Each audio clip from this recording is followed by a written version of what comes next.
Bonjour à tous. Alors Ludovic Rocroy de Craft AI, je vais vous présenter ce que l'intelligence artificielle peut faire pour l'industrie de la santé.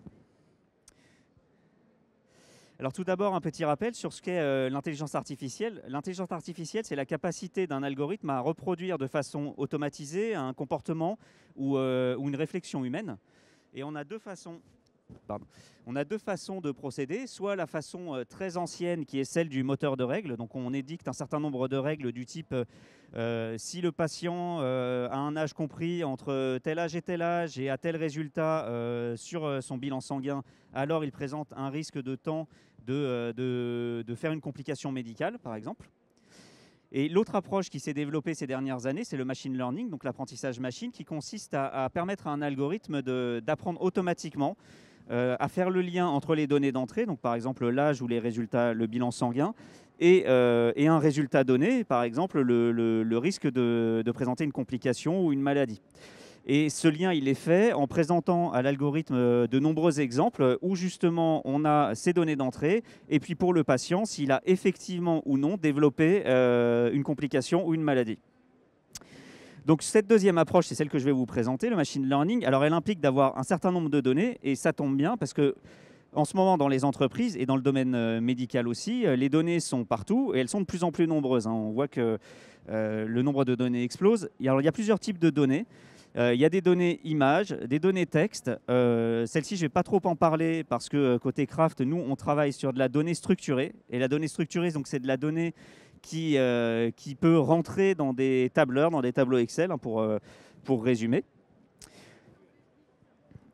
Et alors, qu'est-ce qu'on peut faire avec ces données structurées? Donc déjà, les données structurées exploitables dans le domaine de la santé, elles sont de type médical ou non médical. Au niveau des données médicales, on a le parcours hospitalier d'une personne, donc la description de son séjour, des différents actes, des raisons pour lesquelles la personne est rentrée à l'hôpital.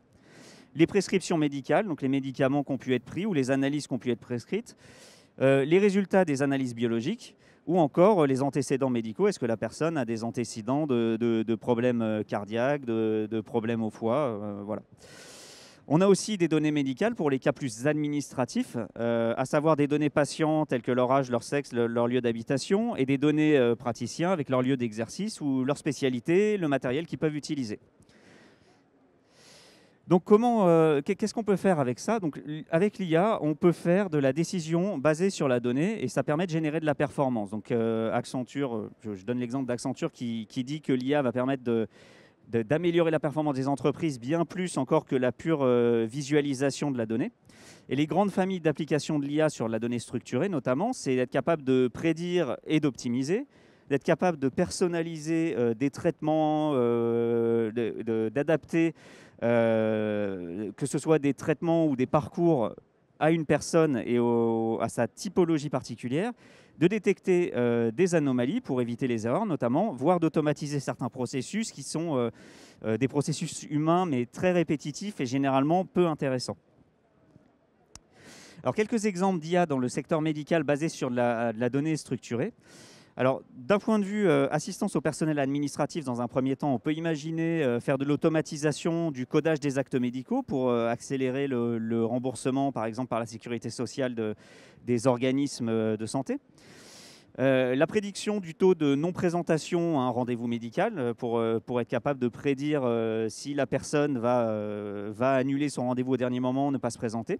Ou bien la prédiction du risque de réadmission d'un patient quand en fin de séjour hospitalier, son risque de revenir dans la semaine qui suit, le mois qui suit, voire les 3 à 6 mois qui suivent.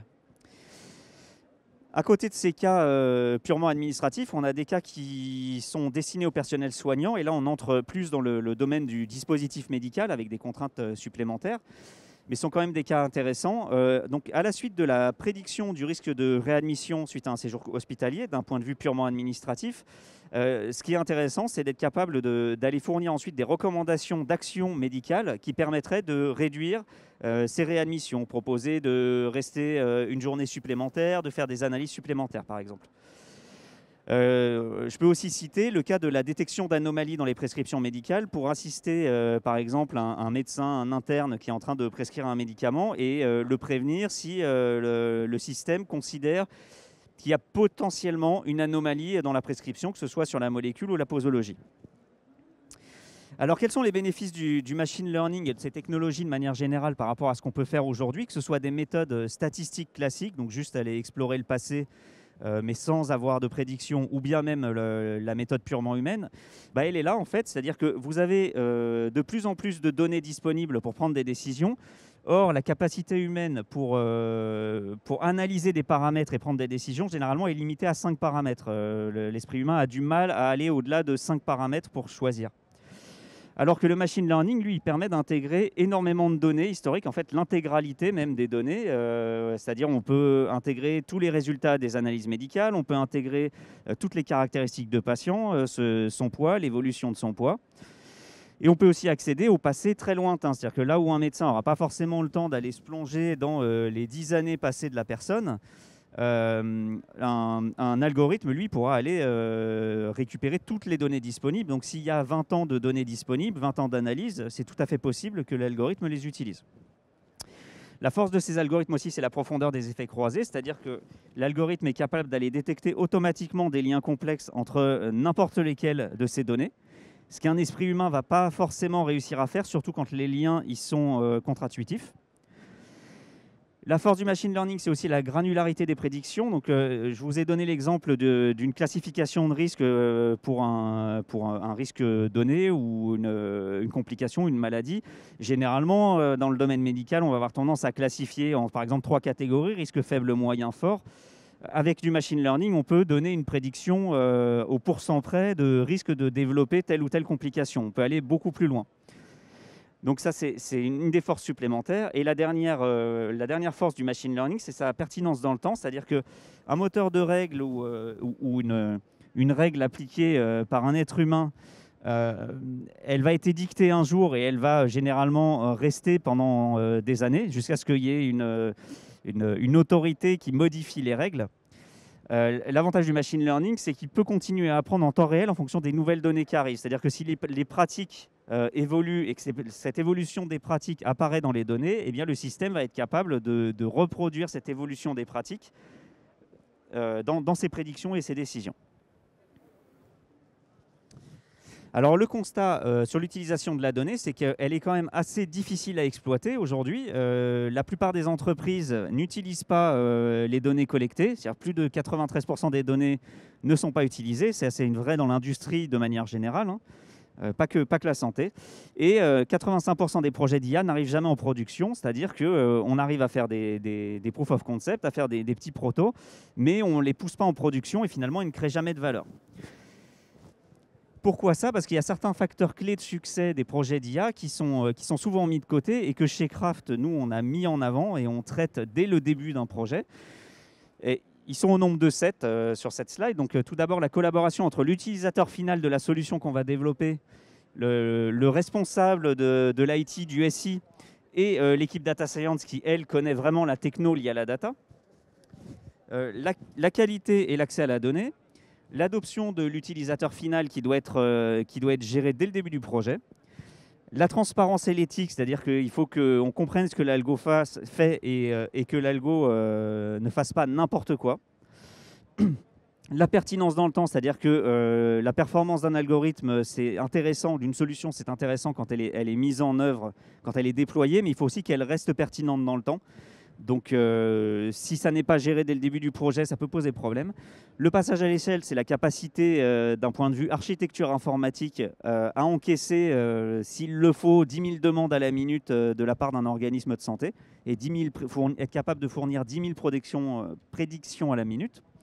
Et l'intégrabilité, c'est s'intégrer au système existant. Alors, notamment au niveau de la qualité, de l'accès à la donnée, de la connexion avec le système existant, l'intégration et le passage à l'échelle, nous, pour régler ce problème dans le domaine de la santé, on a mis en place un partenariat avec Intersystem, justement. Donc, Intersystem, avec sa solution Iris, notamment héberge les données. Ces données sont en grande partie nettoyées, préparées, intégrées dans leur système. Donc nous, on peut directement récupérer la donnée, l'utiliser sur notre plateforme de machine learning sur laquelle on va développer notre solution d'IA et renvoyer derrière nos prédictions, nos détections d'anomalies, nos recommandations directement à travers une interface, là encore gérée par Intersystem et avec laquelle les professionnels de santé peuvent interagir. Donc ça règle une grosse partie des difficultés des projets d'IA. Je vous ai aussi dit qu'un point important, c'était la transparence et l'éthique et l'adoption des utilisateurs. Et pour ça, nous, on se base, on a développé Craft sur l'idée de l'IA de confiance. Alors l'IA de confiance, c'est de l'IA notamment explicable, où le risque est géré, où la confidentialité est assurée et où l'équité est aussi assurée.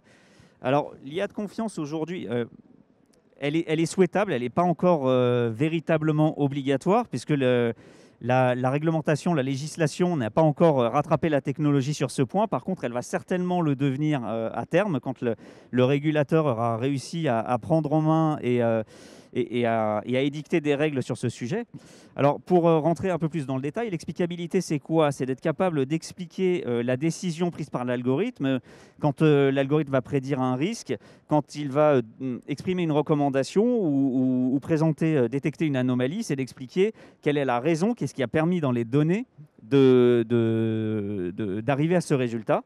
Et ça permet à la fois de générer de la confiance auprès de l'utilisateur et de démontrer une maîtrise du bon fonctionnement des algorithmes, ce qui est quelque chose d'assez important, notamment dans le cadre de la régulation des dispositifs médicaux. Le deuxième point très important à gérer, c'est le risque. Donc, les algorithmes de machine learning, ils ne sont pas parfaits, c'est-à-dire que de temps en temps, ils vont se tromper. Et donc, il faut absolument être capable d'intégrer, dès la conception du produit, la gestion de cette erreur. C'est-à-dire que quand l'algorithme va se tromper, quelles vont être les conséquences? Et ça va dépendre du domaine dans lequel on l'applique. Mais quand on est dans le cadre du dispositif médical, c'est un peu plus compliqué. Et il faut être capable de prendre en compte les impacts de l'erreur et d'adapter ses prédictions, ses recommandations au risque. Donc dans certains cas, on va faire en sorte que dans le domaine médical, on ne perturbe pas le fonctionnement habituel du médecin en amenant des prédictions, des détections d'anomalies trop tôt. On va attendre qu'il ait fait ses propres prédictions et ensuite, on viendra remonter des alarmes si on pense qu'il y a un risque. Au niveau de la confidentialité, comme on traite de la donnée non seulement personnelle, mais en plus généralement sensible quand on est dans le domaine de la santé, il y a énormément de choses à mettre en œuvre, notamment de la pseudonymisation, de l'anonymisation. On peut intégrer du bruit à la donnée pour faire disparaître le lien avec une personne physique. On gère la durée de la conservation des données et on peut même envisager de créer des données synthétiques, c'est-à-dire de prendre un panel de données réelles et de récupérer uniquement la signification statistique de ces données, le lien statistique entre les différentes caractéristiques de ces données, et de détruire la donnée d'origine pour recréer une donnée complètement nouvelle et artificielle. Et enfin, l'équité. Donc ça, c'est aussi quelque chose d'important, mais s'il n'y a pas énormément de demandes aujourd'hui, il y a déjà des scandales au niveau de l'intelligence artificielle qui ont éclaté à cause d'entreprises qui n'ont pas maîtrisé l'équité et qui ont du coup reproduit des biais notamment sur les origines ethniques ou des biais liés au sexe de la personne. Donc il faut être capable de maîtriser ça pour éviter d'amplifier des biais qui seraient préjudiciables à la santé collective. Voilà, donc maintenant je vais passer rapidement sur quelques exemples. Donc, par exemple, le cas de réadmission, donc, je vous en ai parlé tout à l'heure, c'est l'évaluation du risque pour une personne qui finit un séjour hospitalier d'être réadmis dans la semaine, le mois, les 3 mois, le trimestre qui suit. Donc comment c'est fait? On s'intéresse, en fait on récupère des bases de données avec l'âge, le sexe, les antécédents du patient et l'historique des séjours de chacun des patients. Donc avec l'identification du patient, sa date d'entrée, la raison pour laquelle il est rentré, et puis les résultats d'analyse qu'il peut avoir fait pendant ce séjour. Tout ça, c'est appris. Et à partir de là, on construit un modèle. Et quand on a besoin de déterminer le risque de réadmission d'un patient à la fin de son séjour, on peut envoyer le profil du patient, sa raison d'admission sur ce dernier séjour et ses résultats d'analyse. il va y avoir une prédiction qui va être faite et on va recevoir un risque de réadmission évalué, une confiance dans la prédiction. Et ce qui est intéressant aussi, c'est parce qu'en soi, être capable de définir le risque de réadmission, ça ne crée pas nécessairement de la valeur en soi. Par contre, ce qu'on est capable de faire, c'est essayer de déterminer quels leviers d'action sont les plus appropriés et les plus intéressants pour aller derrière faire baisser le risque de réadmission pour ce patient donné. Et notamment faire baisser à la suite de ça le coût global lié à la réadmission, parce qu'il vaut mieux mettre un peu d'argent aujourd'hui pour éviter qu'il revienne plutôt que beaucoup d'argent dans un mois quand il va revenir. Et pour vous, je vous ai parlé d'explicabilité des algorithmes. Donc là, je vais vous faire un petit point un peu plus technique sur l'explicabilité. Donc là, vous avez 3 patients différents dont on a évalué le risque de réadmission. Le premier, il a un risque de réadmission de 0,54. Alors, je vais simplifier ça en 54% de chances d'être réadmis. Le deuxième, 10% de chances de réadmis. Et troisième, 2% de chances d'être réadmis. Et là, de chaque côté, vous avez des flèches qui indiquent pour chacun des paramètres. Donc là, vous avez un paramètre. Le risque en quoi ce paramètre a été responsable de la hausse ou de la baisse du risque de réadmission pour ce patient donné. Donc en rouge, ça augmente le risque de réadmission, en bleu, ça le baisse. Alors ce qui est intéressant, c'est que ce que vous n'arrivez pas à lire ici, la admit reason, donc la raison d'admission, on voit que ça fait partie des paramètres les plus importants ici, ici et ici pour faire augmenter le risque de réadmission. Donc ça, c'est intéressant pour comprendre comment fonctionne l'algorithme. Ça permet de se rassurer. Par contre, ça pose un problème parce qu'on ne peut rien y faire. La personne est rentrée parce qu'elle avait une appendicite ou parce qu'elle a fait une crise cardiaque et ce n'est pas un levier d'action. Un peu plus intéressant sur ce cas d'usage, c'est ce qu'on ne voit pas ici, c'est la discharge location. Donc discharge location, ça veut dire est-ce que la personne, on l'a renvoyée chez elle? Est-ce qu'on l'a envoyée dans une maison médicalisée en sortie d'hôpital? Ou est-ce qu'on a envoyé une infirmière, par exemple, quotidiennement chez cette personne? Et là, c'est intéressant parce que c'est un levier d'action. Et on voit que ici, quand la discharge location est égale à 1, donc je suppose envoyé en maison médicalisée, on fait énormément baisser le risque de réadmission pour ce patient. Et inversement, il apparaît ici. Donc ça doit être cette petite flèche-là. Quand la discharge location est égale à 2, on fait légèrement monter. Donc on renvoie la personne chez elle sans soin particulier. On fait légèrement monter le risque de réadmission. Et donc là, c'est intéressant parce qu'on est capable on a identifié un levier sur lequel on peut agir. On est capable de savoir en quoi, si on active cette possibilité d'envoyer la personne dans une maison de repos plutôt que directement chez elle, on est capable de savoir en quoi ça va faire, combien ça va faire baisser son risque de réadmission, et on sait aussi combien ça va coûter au système de santé. Et à partir de là, on est capable de faire une balance, une balance coût-bénéfice. Donc là, on a identifié un levier d'action, parce que sinon ça devient illisible, déjà que c'est assez compliqué à lire, mais en réalité on peut rajouter d'autres leviers d'action. On peut imaginer garder la personne une journée de plus à l'hôpital, on peut imaginer faire des tests supplémentaires, et à chacun de ces leviers d'action, on peut à la fois y adjoindre un coût pour le système hospitalier et pour chacun des patients évaluer l'impact, quantifier l'impact de ce levier d'action. Et donc faire une balance coût-bénéfice et même optimiser cette balance coût-bénéfice en testant différents leviers d'action et différentes combinaisons de leviers d'action. Et c'est grâce à ça qu'on va créer de la valeur, grâce à l'IA, dans le cas de réadmission en Europe. Voilà. Un autre petit cas d'usage très rapidement dont je vous ai parlé, c'est le risque de non-présentation au rendez-vous, donc de no-show qui coûte assez cher, puisqu'il y a environ 25-30% des rendez-vous qui ne sont pas honorés dans certains hôpitaux. Donc là, on va encore une fois se baser sur le profil du patient avec son âge, son sexe, son adresse. Et puis sur l'historique des rendez-vous de tous les patients. Quel patient, la date du rendez-vous, le profil du rendez-vous, à savoir l'adresse, la spécialité, le matériel nécessaire. Est-ce que la personne est venue ou pas venue?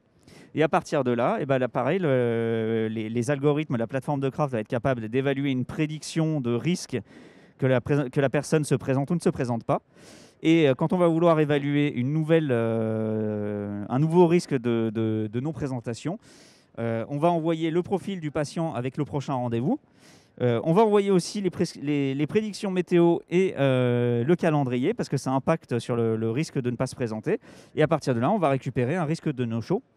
Et de la même manière que pour le cas des réadmissions, l'idée, c'est derrière d'aller trouver des leviers d'action et d'optimiser ces leviers d'action pour réduire ce risque de no-show et donc réduire le coût moyen d'un acte, le délai moyen d'obtention d'un rendez-vous. Donc ces leviers d'action, ça peut être envoyer un SMS une semaine avant, un jour avant, ça peut être demander à un opérateur téléphonique de rappeler la personne quand il y a un risque un peu plus élevé. Et encore une fois, si on intègre ces choses-là dans des données d'entrée et qu'on apprend l'impact d'envoyer un SMS une semaine avant sur le fait que tel profil de personne va se présenter ou ne pas se présenter, on est capable de faire une balance coût-bénéfice et donc d'optimiser ces risques de no-show. Voilà. Alors un dernier cas d'usage sur la prescription médicale, je vous en ai rapidement parlé. Donc l'idée c'est d'assister ici des médecins, des internes lors de la prescription médicale. Pour éviter qu'il y ait une erreur de prescription médicale, que ce soit sur la molécule active ou la posologie. Et là, pareil, on utilise les données du patient, toujours les mêmes, avec ses antécédents et ses historiques de prescription. On utilise l'historique des prescriptions de tous les médecins, par exemple tous les médecins cardiologues, parce que le projet sur lequel on avait travaillé, c'était avec des cardiologues, avec donc les données du patient, les molécules actives prescrites, à quelle date, avec quelle posologie. Et à partir de là, donc le système va faire le lien entre le patient et le profil du patient et les molécules qui lui ont été prescrites. Et quand un médecin va faire une nouvelle prescription, le système va analyser la molécule active et la posologie prescrite, le comparer au profil du patient et va envoyer une alerte, mais uniquement s'il détecte une incohérence trop forte entre la prescription et ce qui était attendu. Et à partir de là, on envoie une alerte avec une explication, c'est-à-dire qu'on pense que cette molécule a été prescrite à tort parce que dans l'historique du patient, on a telle ou telle donnée qui apparaît. Et à partir de là, le médecin sera capable de dire « bon, je pense qu'effectivement, cette alerte était justifiée » ou bien « bon, non, j'ai l'explication, mais non, moi, ça me paraît normal, je reste sur ma lancée ». Voilà. Et là, vous avez un exemple d'interaction entre le médecin et l'algorithme où on vient lever une alerte. Déjà, ça n'est qu'une alerte. On ajoute de l'explication pour que le médecin ne se retrouve pas juste avec une alerte sans rien. Et pour terminer, on ne vient exprimer cette alerte qu'une fois qu'il a fait sa prescription et pas en avance de phase. Voilà, donc j'en ai terminé pour ces 3 cas d'usage. Si vous avez des questions, moi je suis sur la table des partenaires là-bas, donc vous pouvez venir discuter avec Craft AI. Merci à tous.